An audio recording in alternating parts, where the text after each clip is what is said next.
Brengsek. Ketika Dewa Perang Aresten sangat marah. Kemarahan yang dia tekan sebelumnya sekarang meledak ratusan kali. Seketika menerobos alasan terakhirnya. Kamu di sini, mencari kematian. Dewa Perang Ares bergegas maju, dan datang ke depan Qin Yichen hampir dalam sekejap mata. Dan perisai besar di tangannya menabrak kepala Qin Yichen tanpa ampun. Embusan angin bersiul, tanda peringatan Qin Yichen meningkat tajam. Ambil kaki dan pikirkan, dan Anda tahu bahwa jika Anda menderita yang satu ini, Anda akan mati atau cacat. Segera lakukan latihan, menghindar ratusan meter dalam sekejap mata. Melihat Qin Yichen menghindar, Ares, Dewa Perang, tidak mengejarnya, tetapi mencibir. Apakah kamu pikir kamu menghindarinya? Ledakan. Dada Qin Yichen ditumbuk, dan seteguk darah menyembur keluar. Tubuhnya seperti meteor yang menabrak tanah. Ares, Dewa Perang, mendengus dingin. Jangan malu jika kamu tidak memiliki prajurit Dao untuk memanfaatkannya.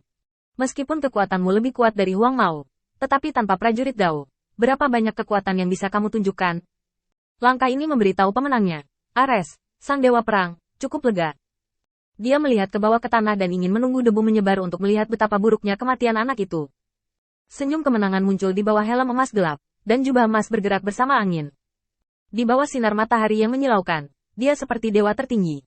Tapi saat debu menghilang, senyum Ares, God of War, terhenti. Karena yang pertama muncul dari debu bukanlah penampilan malu Qin Yichen.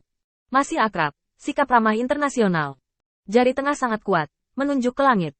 Saat debu berangsur-angsur menghilang, semua orang akhirnya melihat dengan jelas. Di lubang yang dalam, Qin Yichen dengan kuat mengangkat tangannya. Bahkan jika pakaiannya hancur, ada bekas luka di sekujur tubuhnya. Jari-jari kuat Qin Yichen, seperti spanduk, berdiri dengan mantap. Ares, Dewa Perang, mengubah wajahnya dari diam menjadi gigi terkatup. Dia tahu betul bahwa Qin Yichen mempermalukannya. Mempermalukan nama Dewa Perang. Kamu mencari kematian. Tombak di tangannya terangkat tinggi, dan cahaya suci menghujani. Qin Yichen melihat sekeliling. Dia tahu betul bahwa dia tidak memiliki peluang perlawanan keras, dan kekuatan prajurit Tao yang dia bawa terbatas. Dan dia bukan lawan Ares, yang dalam keadaan kejayaan dan dilengkapi dengan dewa. Jika Anda mencoba menghindarinya, tembakannya tidak akan menjadi masalah besar.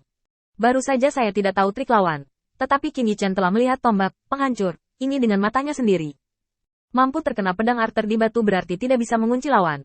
Melihat lengan Ares tertekuk, kekuatan ledakan berkumpul. Gilgamesh akhirnya tidak bisa menahannya. Angin, melarikan diri.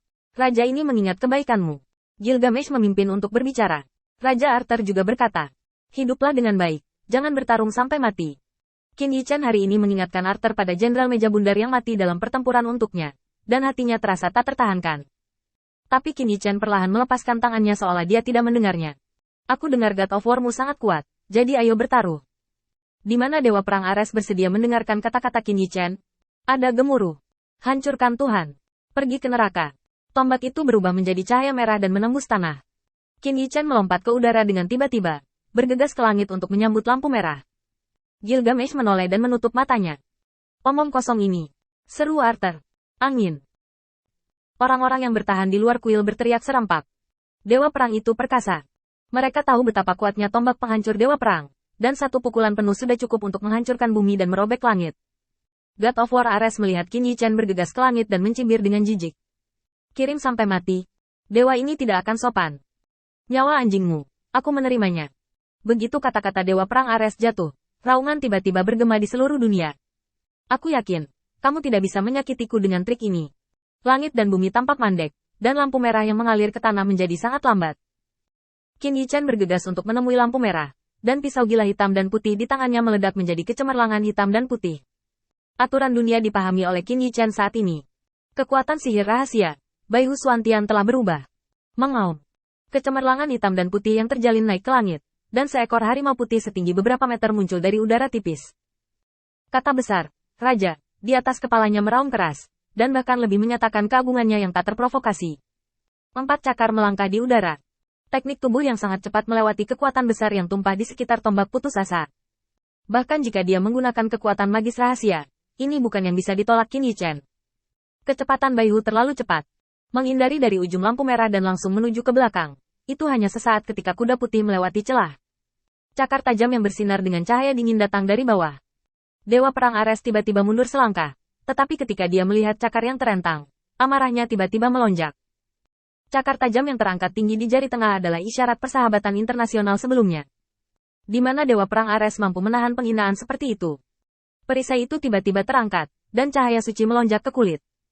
Dewa Perang Ares meraung, dan perisai itu menghantam harimau putih itu.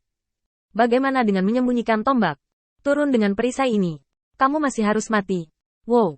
Saat perisai itu mengenai harimau putih, itu menghilang. Kekuatan besar Ares, Dewa Perang, membawanya ke tanah. Seekor harimau hitam muncul dengan tenang.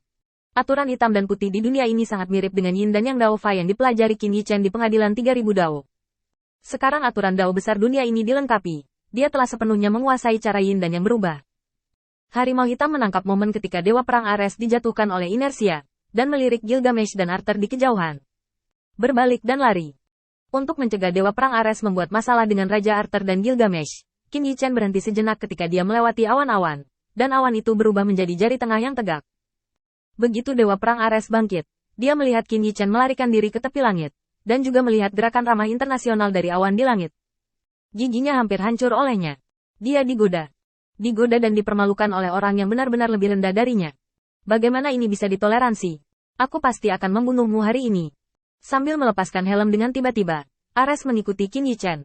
Gilgamesh menggelengkan kepalanya dan menghela nafas. Bagaimana jika kamu mengambil Dewa Perang Ares?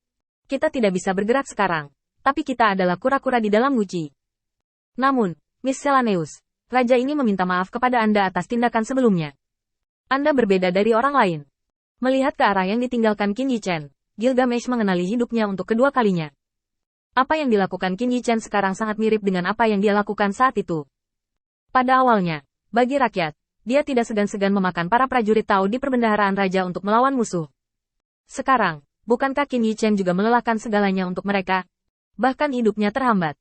Gilgamesh memejamkan matanya, tidak mau mengingat masa lalu. Masuk. Jangan biarkan pikiran Feng sia-sia. Mendengar suara Ezio, Gilgamesh tiba-tiba membuka matanya, dan kuil itu sudah lama menghilang. Melirik wajahnya yang pucat, Gilgamesh tiba-tiba mengerti. Segera berteriak, "Angin!" Ezio tidak khawatir. Angin akan segera datang. Mari kita bersembunyi dulu. Aris terlalu kuat. Gilgamesh tidak percaya. Mustahil. Mustahil baginya untuk bertahan hidup di tangan Ares, Dewa Perang. Setelah hanya 2 langkah, wajah yang dikenalnya muncul di depannya. Yo, sudah berapa lama kita tidak bertemu sekarang? Apakah kamu merindukanku seperti itu?